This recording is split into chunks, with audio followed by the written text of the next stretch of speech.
Je voudrais simplement compléter les interventions de cet après-midi en vous donnant quelques précisions sur le transhumanisme, qui est une menace effectivement pour aujourd'hui, mais qui n'est pas quelque chose d'absolument nouveau. Je voudrais vous redonner les trois bases philosophiques sur lesquelles prospère le transhumanisme et qui ne sont pas toujours très bien connues.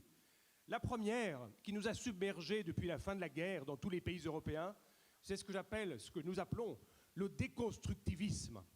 C'est-à-dire que tout est construit, tout peut être déconstruit. Et nous avons, depuis la fin de la guerre, déconstruit patiemment tout. Le langage, la peinture, la sculpture, la musique, la littérature. Et nous déconstruisons aussi, nous avons déconstruit l'homme et le corps humain. Et la première déconstruction de l'après-guerre du corps humain, ça a été effectivement la dissociation de la sexualité et de la procréation et la grande dissociation, la grande explosion de l'avortement. Voilà comment nous avons déconstruit aussi l'être humain après avoir déconstruit la culture et l'éducation.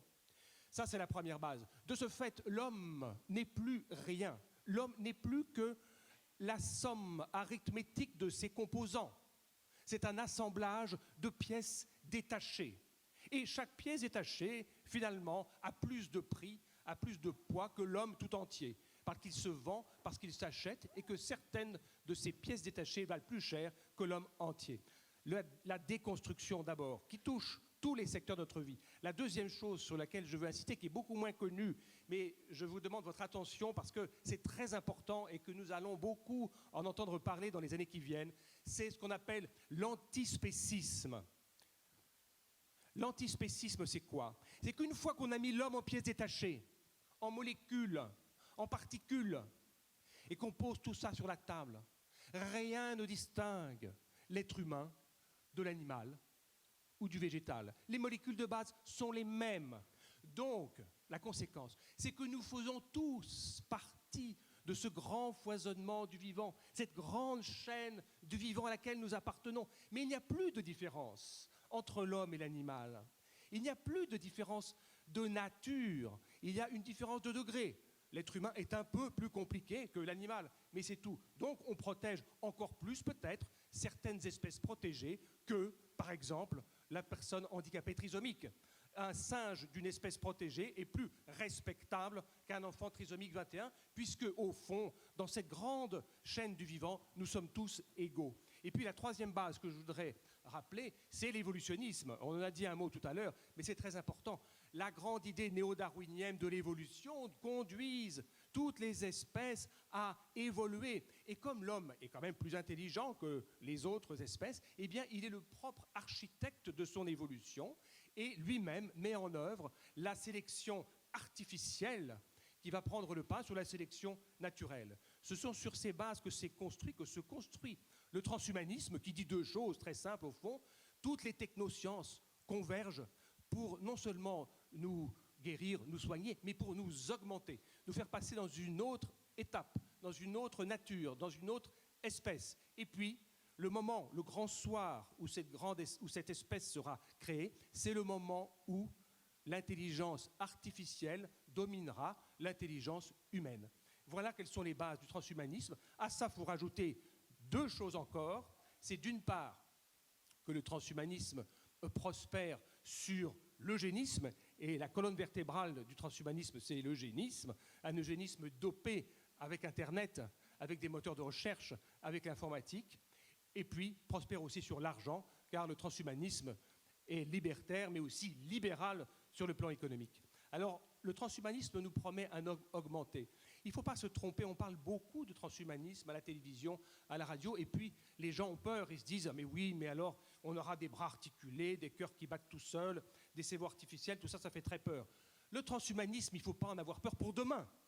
Demain, moi, je n'ai pas peur d'avoir un bras articulé si j'en ai besoin, ou un exosquelette si j'en ai besoin. C'est pas ça, le transhumanisme. Ou même la vision nocturne, je trouve ça superbe. C'est pas ça, le transhumanisme. Ça, c'est la peur qu'on agite pour demain, pour nous dissimuler la peur qu'on devrait avoir dès aujourd'hui, et la peur de ce qu'on a déjà commencé à faire hier. Car le transhumanisme, faute d'être capable de produire, effectivement, un homme augmenté, a commencé déjà par éliminer des hommes diminués. Parce que ça, c'est plus facile d'éliminer les hommes diminués au début de la vie ou à la fin de la vie. Et c'est vrai que qui dit homme augmenté, dit homme diminué, et les hommes diminués, aujourd'hui, font l'objet d'une élimination systématique qui est relayée non plus par une idéologie totalitaire comme celle qu'on a connue il y a 70 ans, mais qui est relayée par un marché irrésistible. Irrésistible. Et l'exemple que je prends, parce que c'est le métier de la Fondation Jérôme Lejeune, c'est celui de la trisomie 21. Le dépistage systématique organisé de la trisomie 21 est une matrice du transhumanisme. Parce que pour avoir des hommes augmentés, on va commencer par éliminer les hommes diminués. Aujourd'hui, et ça a été l'objet du livre que j'ai fait il y a un mois, aujourd'hui, le transhumanisme passe par le vecteur d'un système de dépistage absolument redoutable, efficace à 100%, qui permettra de connaître dans le sang de la maman enceinte déjà des traces du génome de l'enfant qu'elle porte. Donc on n'aura plus besoin de passer par la myosynthèse qui était dangereuse. On saura, dès les premières semaines de grossesse, on aura une information fiable, précoce, sur tout le pédigré, tout le génome qui est porté par cet enfant et qu'on pourra voir dans le sang de la mère. On a commencé par la trisomie 21. Pourquoi? C'est très simple. C'est parce qu'il y a un marché et que c'est très facile de faire peur aux femmes en leur promettant d'enlever de leur ventre des enfants indésirables et de n'y mettre que des enfants désirés. L'utérus est devenu un magasin sous surveillance où on peut faire, défaire, refaire, parfaire la vie humaine. Et l'exemple de la trisomie 21, nous le vivons, j'allais dire, dans notre cœur et dans notre chair, à la Fondation Jérôme Lejeune, où nous voyons qu'une population entière, aujourd'hui, est en train de disparaître, marquée par l'étoile jaune de son chromosome 21. L'étoile jaune des enfants trisomiques 21, c'est le chromosome 21. On a aujourd'hui une population qui disparaît, non pas à cause d'un tremblement de terre ou d'un tsunami, mais à cause d'une politique de santé financée par des États.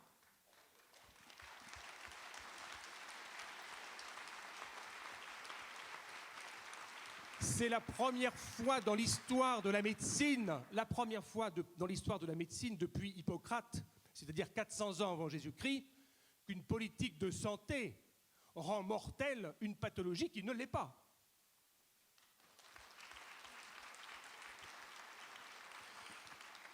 Derrière, il faut bien avoir conscience du fait que c'est aujourd'hui quelque chose qui échappe complètement aux hommes politiques. Je prends l'exemple de la France qui est très simple. La France est en train de choisir son nouveau modèle de dépistage systématique de la trisomie 21, la France va l'acheter sur catalogue ou sur étrangère à des firmes de la Silicon Valley qui ont développé ce test et qui ont évalué que la fabrication de ce test, dopé par l'informatique, est une source de rentabilité extraordinaire, considérant que d'abord c'est un mal nécessaire. Le dépistage est un mal nécessaire. C'est très curieux comme formulation. Le dépistage dans le milieu médical n'est pas un mal. Il considère que c'est un mal nécessaire et que c'est une source de rentabilité formidable.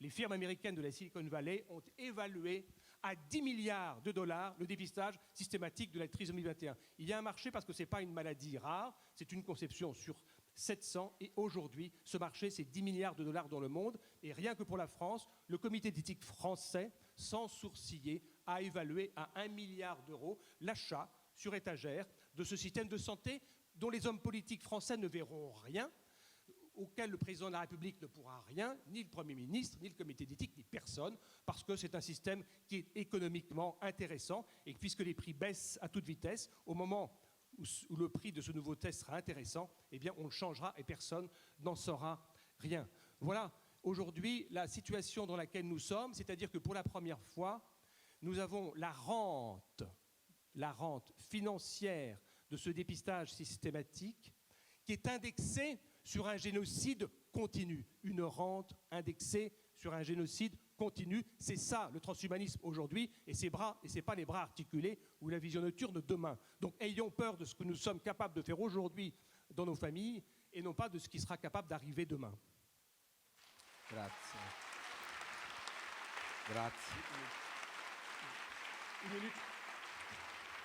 Et je termine simplement par 3 mots d'espoir. Le premier mot d'espoir, c'est de dire qu'il faut avoir conscience que nous sommes dans la nuit, mais la nuit est porteuse de l'aube. Et que la nuit, c'est la mise en ordre des ténèbres, comme disait saint Augustin. Donc ayons conscience que nous sommes dans la nuit, mais que nous allons vers la lumière. Deuxième chose qui a été dite ce matin, à laquelle j'étais très sensible, c'est qu'il nous nous battons pas pour des idéologies, pour des idées, pour des systèmes de droit, pour des libertés virtuelles. Nous sommes confrontés à des êtres de chair et de sang, nous battons pour le réel. Et si nous perdons, si nous avons l'impression de perdre la bataille des idées, nous ne perdrons jamais la bataille du réel. Nous ne la perdrons pas. Nous ne pouvons pas la perdre parce que c'est le réel qui finit par gagner. Et puis troisièmement, nous battons pour la liberté. Parce que comme le disait, je vais terminer par cette phrase, Hannah Arendt, être un homme et être libre, c'est la même chose. En perdant l'idée, le concept de la réalité de ce qu'est un homme et de ce que c'est l'humanité, de ce que l'humanisme, nous perdons aussi la liberté. Être un homme, c'est être libre. Nous nous battons pour la liberté. Je vous remercie.